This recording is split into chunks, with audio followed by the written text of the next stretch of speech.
Hello everyone, welcome back to this channel. On today's video, I'm going to show you how to find out what others edited on our Google Drive.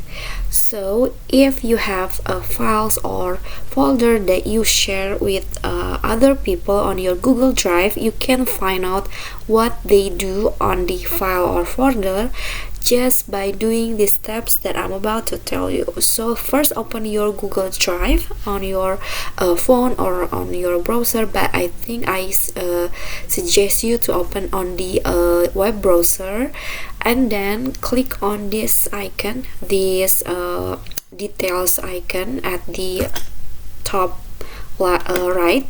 Click on this and then go to the activity tab here, and you can see that this is the details of the activity on your Google Drive. So since I don't have a file that I share with other people, it is only show my my history, my activity history. But if you share it with others, you can see what they made, what the change they made on your Google Drive, like this.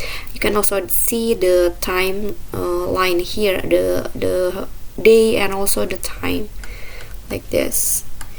Okay, it's so easy, and I think you can follow it right away. When you're done, you just can click on the hide details, like that.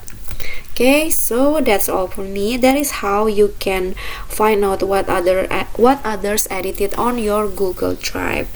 If you think this video is helpful, don't forget to click like and also leave a comment and subscribe our channel for more contents. Thank you guys so much for watching. Bye bye.